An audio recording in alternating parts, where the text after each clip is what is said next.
Everyone, and welcome to today's video. This is a B1 level business English class, and today we're going to be talking about vocabulary and phrases that you can use when writing a business email. So we spend a lot of our time sending and receiving emails. So think about these questions. How many emails do you send and receive on a typical workday? How many times a day do you check your email? So there are many different ways to begin an email. So try to put each email opening line into the correct category. So we have being social, stating the purpose of the email, replying to an email, or apologizing. So you can pause the video, try those on your own, and then restart when you're ready to check your answers. But before you do that, there are a couple of vocabulary words. Reminder is a noun. It's a thing that helps someone to remember something. And reach out to someone is to try to communicate with a person or group of people. All right, so let's look at these. The first category is being social. So I think number 2, I hope that you had a nice weekend, could go in being social.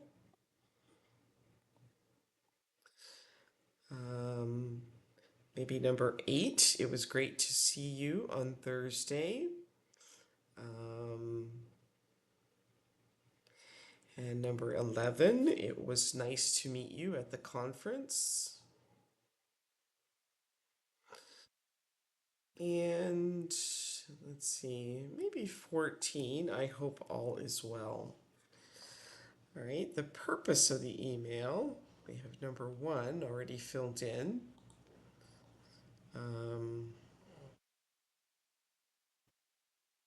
Probably number 3. So number 1, number 3. I'm reaching out to you because, so giving the purpose.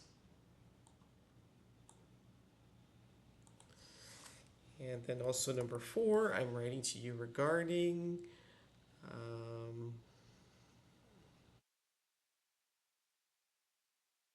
Number 6, this is a friendly reminder to.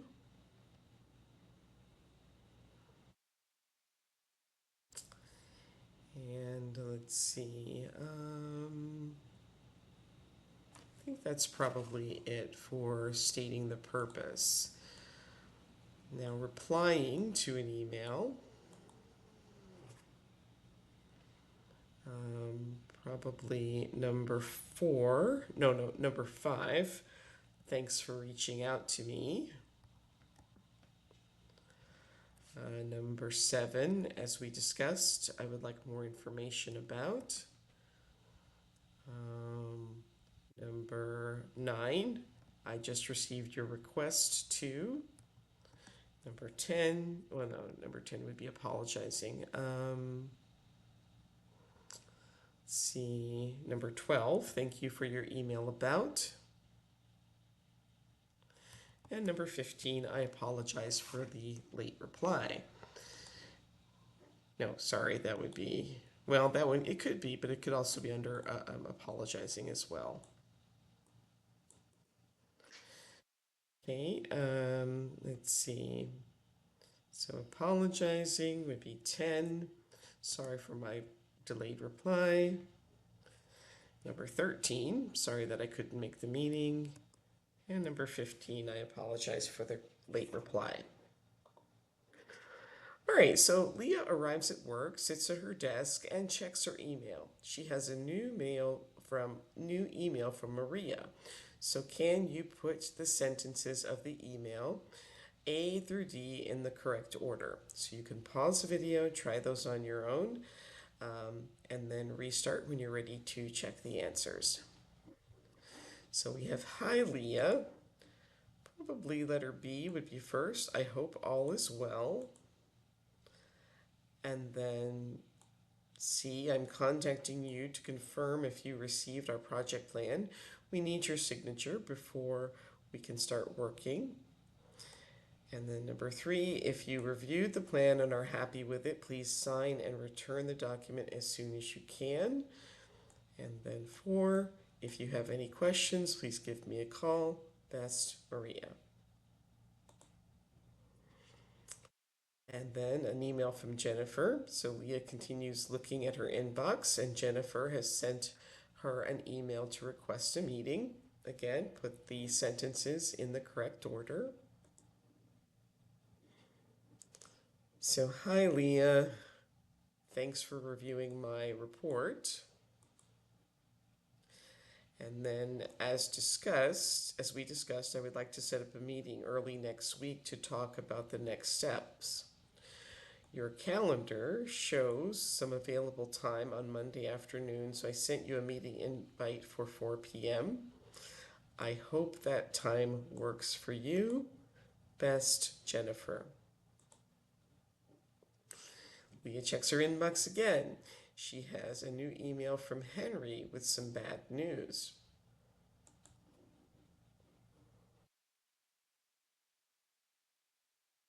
All right, so hi Leah. Probably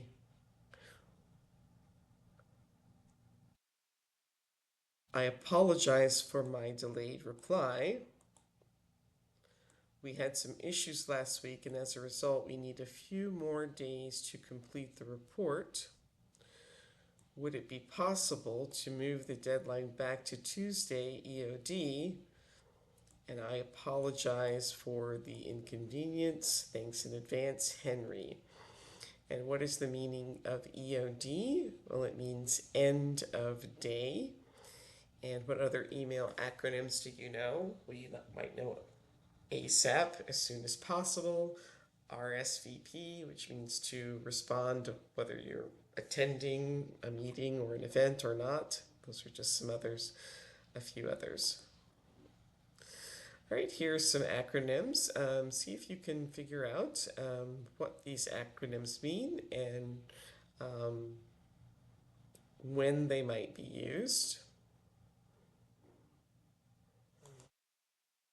Okay, so ASAP, as we said, is as soon as possible. That's when you need something, a reply very quickly, or you need something very quickly.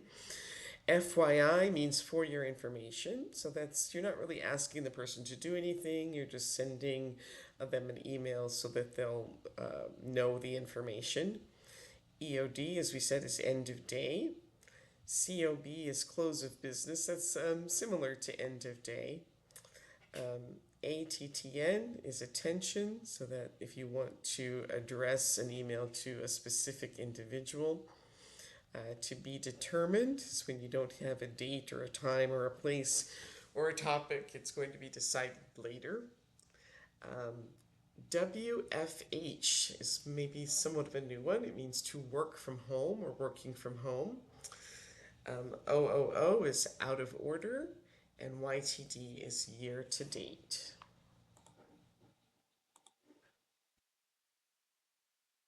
All right, so now we've got some email phrases. So match the meaning of the phrase in bold from the emails to their definitions in the box.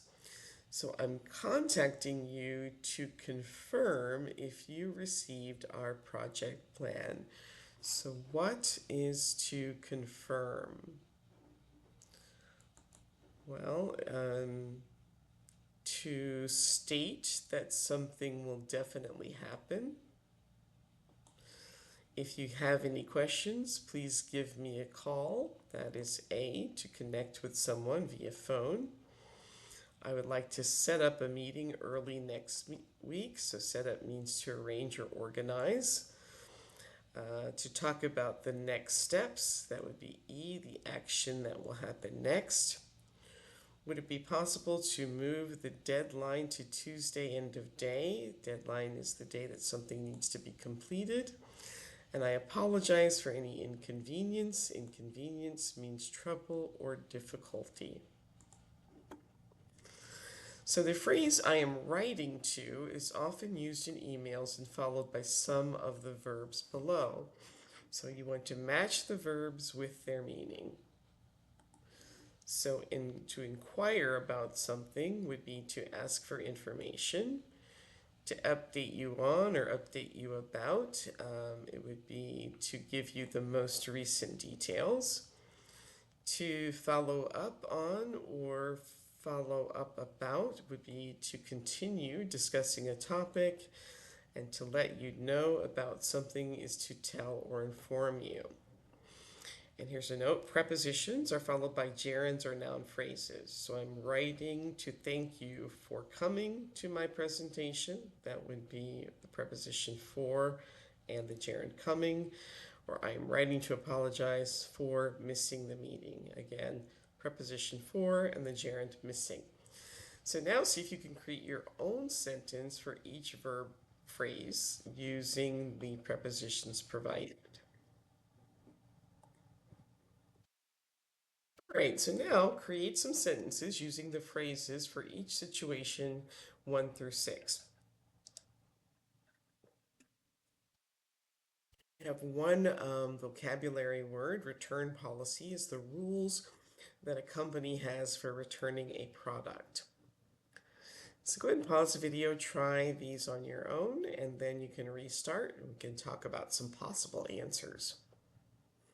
All right, so you want information about the business's return policy before you buy the product. So you might say, I would like to inquire about your company's return policy. You want to tell your boss details about your recent meeting with the client. Maybe I would like to update you on my discussion with the client. A business sent you a proposal for their services. The business is waiting for your decision. You spoke with your team and decided to accept the proposal. So you might start off by thanking them for their proposal and letting them know that you and your team decided to accept the proposal. You're writing a cover letter because you're interested in the sales manager position at K&S Marketing. So that would be, I would like to apply for the sales manager position at K&S Marketing, and I am closing a copy of my resume. You had a great time at the business conference and you want to thank the person who organized it. I wanted to let you know that I had a great time at the business conference. Thank you for organizing it. You missed a meeting with a client due to a family emergency. You need to write and apologize. I would like to apologize for missing our meeting. I had a family emergency and would be glad to reschedule at a time that's convenient for you. And just remember that after prepositions such as about, on, in, or for, it's common to use either nouns or gerunds. All right, so now you're going to complete each sentence with the correct email term. Again, you can pause the video, try this on your own, and then restart when you're ready to check your answers. If you receive an email you can't answer, you can forward it to a colleague.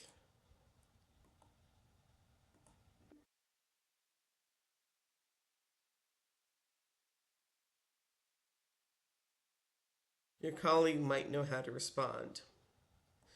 It is common to, let's see, maybe attach a document as a PDF so that the person who receives the email can open it. If you don't want to keep an email in your inbox but you want to search for it in the future, you can archive it. If you send someone an email and you want your manager to see it, you can CC your manager. It's a good idea to write a draft email before adding the recipient's email address. If your mailbox is full, you will need to delete emails. It is a good idea to link to your website in an email text. And you should include anyone you frequently email in your contacts.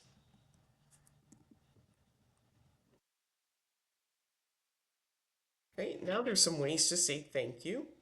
It is common to say thank you in an email, and so what are some things that you can thank people for? Thanks for your invitation. Thanks for attending our event. Thank you for your feedback. Thank you for your email. Thank you for your suggestion. Thanks for your quick reply. Thank you for reaching out. And thank you for your time. So there are two common structures for thanking someone. Thanks for plus the verb plus the ing ending, or thanks for your plus a noun or noun phrase. And this create thank you statements for each of the following situations. Thanks for showing me how to do it. Thanks for your continued support. Thanks for such a wonderful evening. All right, so now you're going to listen to the email addresses and write down what you hear. Dan_Larson. That's LARSON at bluetech.com. James-Phillips. That's Phillips with 2 L's. PHILLIPS at madison.edu.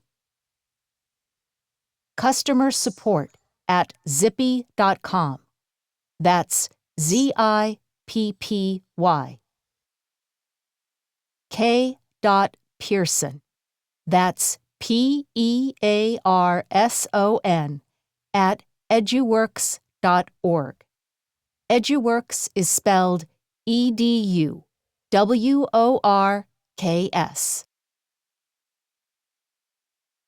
All right, so now I'll show the answers to see if you wrote down what they heard. So Dan_Larson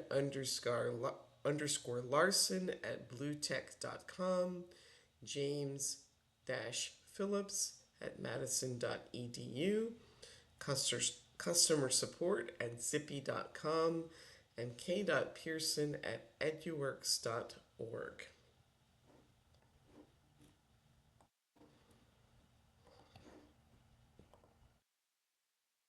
Right, so now discuss the questions about email etiquette. So, what are some email rules that people should know? Think about that. What do you think when you receive an email with spelling mistakes? Do you think you should use emoticons in business emails? And when should you reply all to an email? Just think about those. If you want to type some answers in the comments, that would be great to start some discussion. All right, so now we're going to listen to the beginning of a presentation by a business consultant about email etiquette. So what rules do you think she will talk about? So you can pause the video, make some predictions, and then restart when you're ready to listen. Most working professionals spend about 25% of the work week sending and replying to emails. So, it's important to know how to write a good email.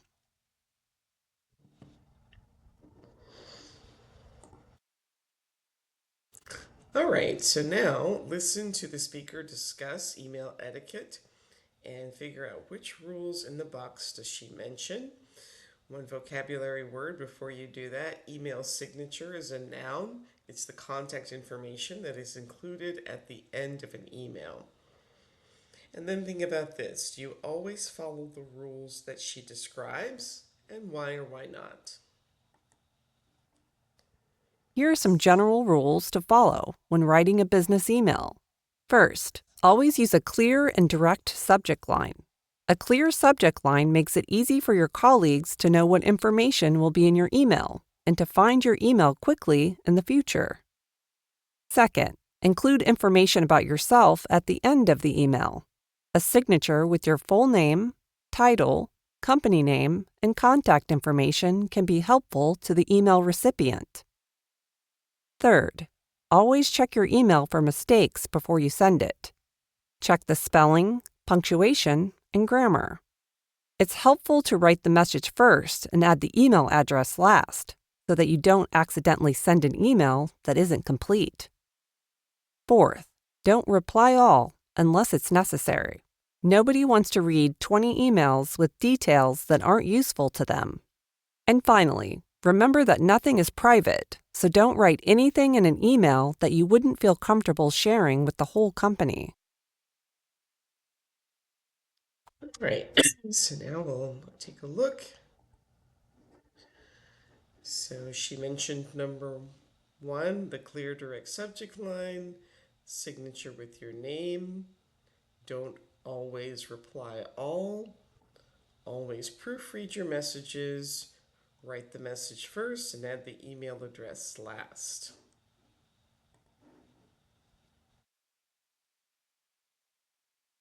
Okay, it's important to know whether to be formal or informal in an email. So you want to match the formal statements with the equivalent informal statements. Again, you can pause to try these on your own and then restart when you're ready to check your answers. So formal, I would like to apologize for. The informal equivalent is just sorry for. Unfortunately, I won't be able to say that informally. You would just say, I can't. I would rather not. The informal equivalent is, I don't want to. Please contact me at any time. Could be call me whenever. And I'm writing to inquire about. I have a question about. There are also many different ways to end an email. So which ones do you think are appropriate in a formal business email? So I would probably say best regards, maybe thanks again, best regards, sincerely, all the best, see you later.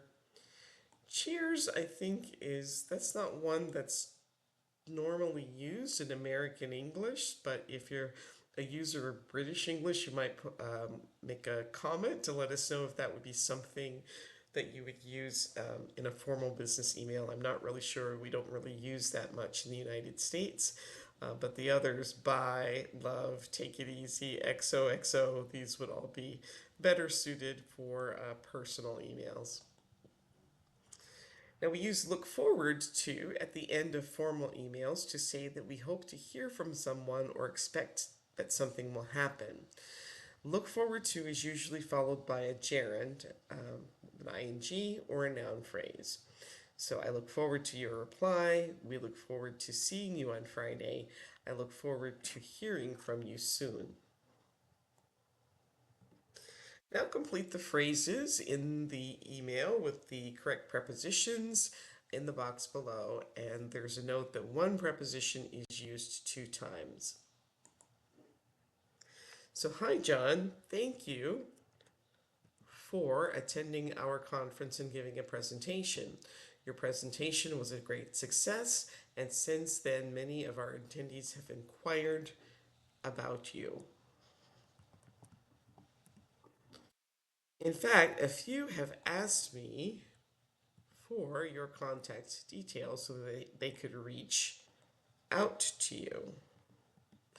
I provided them with your business card, so you might get some new clients soon. Additionally, I want to update you on our recent decision to hold another conference next month on Friday, June 15th. Are you interested in presenting again? Please let me know and I'll add you to the schedule. Best, Liza. Practice writing an email based on the situation described. So, a new meeting has been arranged for your whole team with an important client on Friday at 4 p.m. So, write an email to your team informing them of this meeting, apologize to them for the short notice, and ask everyone to confirm if they can attend. And then here are some sample sentences that you can use to get you started. And then here's another one, another practice email. A new customer has written to your company asking for information about your products and services. Write an email thanking them for writing, giving some general information, and attaching more detailed information. Tell them to contact you if they have additional questions. And again, here are some sample sentences to give you some ideas to use. If you'd like some feedback on your email, feel free to type your sample emails in the comments, and hopefully we can get some discussion generated about those. And that brings us to the end of today's video. Please like, subscribe, share, leave a comment, and I'll see you next time. Thanks for watching. Bye.